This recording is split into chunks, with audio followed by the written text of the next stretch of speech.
আজি অসমৰ যুৱ প্ৰজন্মই নতুন অসমৰ সপোন দেখিছে। কেইদিনমান আগত মাত্ৰ এডিআৰই পৰীক্ষা হৈ গৈছিল।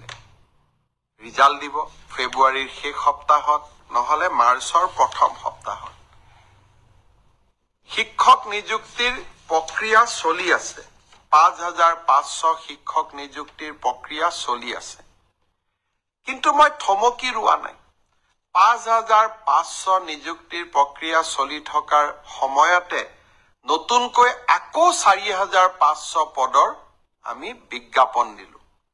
এটা এডিআৰই পৰীক্ষাৰ ফলাফল দিম আৰু লগে লগে নতুন পদৰো আমি বিজ্ঞাপন মুকলি কৰি দিম।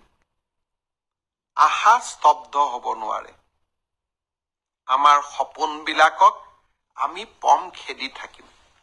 আৰু যিসকলে চৰকাৰী কৰ্মসংস্থাপন নাপাব তেওঁলোকৰ কাৰণে মুখ্যমন্ত্ৰীৰ আত্মনিৰ্ভৰ অসম, ছেমি কণ্ডাক্টৰৰ দৰে অজস্ৰ উদ্যোগ আমি সকলোৰে বাবে এখন সপোনৰ অসম ভূমি আমি নিৰ্মাণ কৰিম।